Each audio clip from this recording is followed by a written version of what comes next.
We're now joined by Lindsay Schambach, who is executive director of an organization called Imagine. Lindsay, great to have you with us.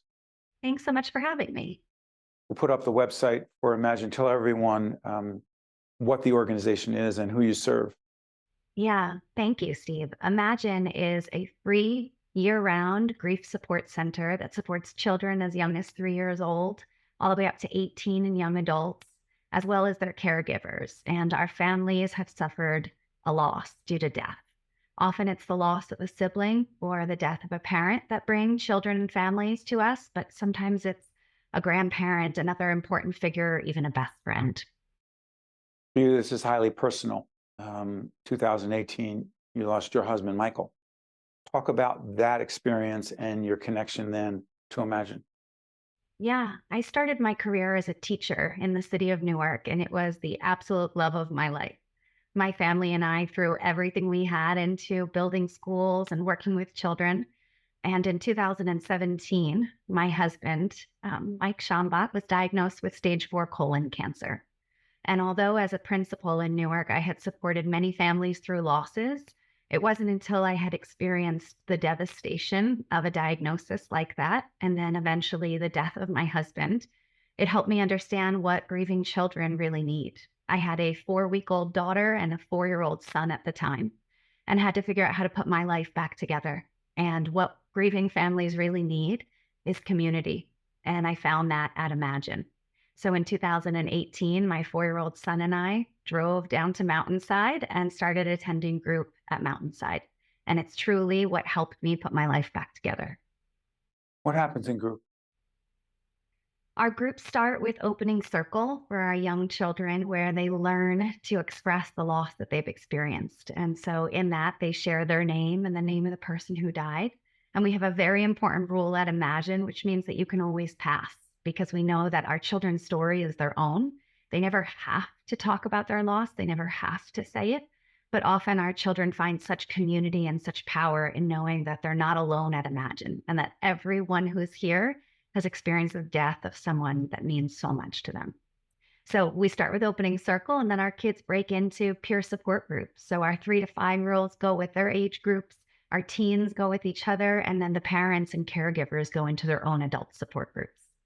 During that time, they just provide community. They talk about their losses. They go through activities each week. And it's a space for families to truly grieve with no judgment, no worries, no concerns, with people who understand what they're going through.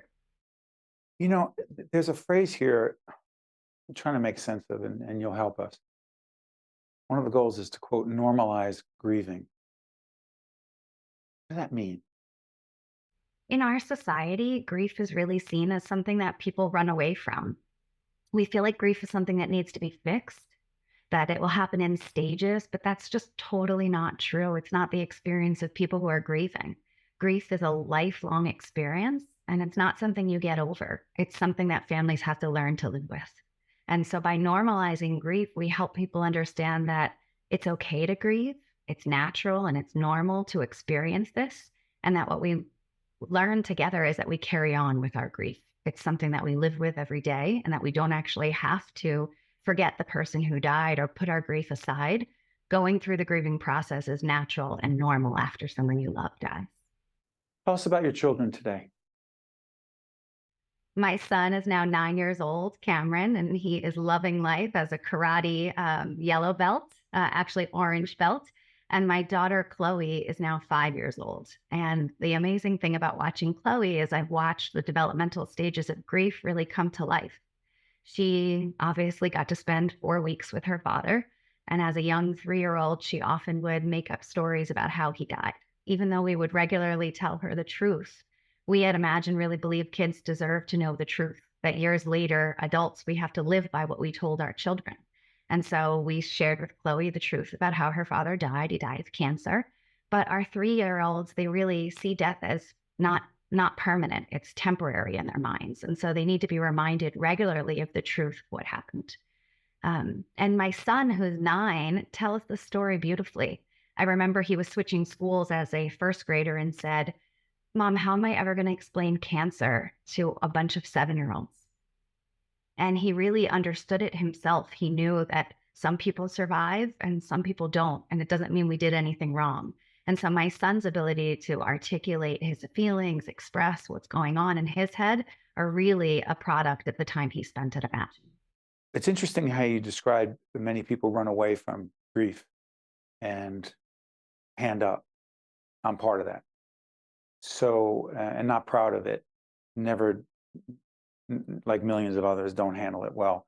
That being said, one of the things that strikes me about you, just meeting you here and reading about your background and the work you're doing, and is your extraordinarily positive attitude. Where does that come from? Um, I experienced the death of my father when I was 21. He died of stage 4 brain cancer. And I lived through that. And that pain was extraordinary. But I also, when I was 34 years old and my own husband had the diagnosis, I realized that I had choices I could make throughout that process. I knew my husband was going to die, and I knew that I was going to have to survive him. I was going to have to live on after. And that meant that the decisions I made every day needed to be ones that I'd be able to stand by and be proud of. So I think one of the things in realizing that we've all experienced loss, it's not always due to death, but there's many losses that we go through in our lives. When we look back at those losses and realize the strength that it took to overcome each of those, we carry the lessons from those losses into the newest ones. And I've got kids I've got to carry on for. Being the executive director of Imagine is extraordinarily important to you. And also, I want to thank our friends at the Healthcare Foundation who introduced us to you and to Imagine. What does that work? What is that? Not just the title, that's ridiculous. The role of being, the responsibility of being the executive director of Imagine, what does that mean to you? I'm now the mom of 4 bereaved children. So 2, Cameron and Chloe, who I gave birth to, and 2 who I've been lucky enough to bring into my life, Colin and Ryan. So I have children who are 15, 11, 9, and 5. So I see our kids at all stages. Having been a principal in Newark, I also understand the immense pressure that our principals, our teachers are under every single day. And what I saw was just actually how hard it is to make a difference in our kids' lives, and how if we work together and we just work as a community, we're more likely to be able to make a larger impact. And so And that includes, I'm sorry for interrupting, that includes grief education in schools. that includes grief education in schools. And so Imagine, as part of our services, especially in Newark, we work to create grief-informed schools, which means that we work with the administrators to understand the impact of grief on children and decisions and policies that are within their control, like what we do on Mother's Day and Father's Day, and how we pass information on from a child. Or when we reach out to a family after a loss occurred, and we say, how can we support you? What do you want it to feel like when you come back to school that next day? Many of our educators, they have so much on their plates, but once they become aware of what's considered best practice in supporting kids, we know that our educators will do whatever is within their power. So that work, I find, is like brought out of my own personal experience as a mom of grieving children, but then also as an educator. Lindsay, thank you. And I've said this before, but I don't think I've ever been more confident of it right now. You just helped an awful lot of folks that you'll never get to meet, but they got to meet you. To you and your colleagues at Imagine, thank you for the work you do every day. All the best. Thank you, Steve. We appreciate it. We appreciate you. We'll be right back. One-on-One with Steve Adubato has been a production of the Caucus Educational Corporation. Funding has been provided by the Turrell Fund, supporting Reimagine Childcare.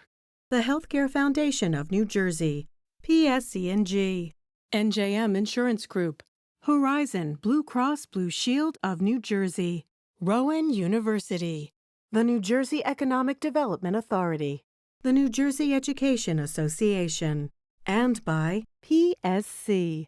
Promotional support provided by NJ.com and by NJ Biz. At the Turrell Fund, we know childcare creates transformative early learning experiences for young children and helps families succeed. Childcare is essential for the economy, driving financial growth and sustainability across all sectors. The Turl Fund envisions a New Jersey in which every infant and toddler has access to high-quality, affordable childcare in order to grow, develop, and thrive. Our children are our future. For more information, visit turlfund.org.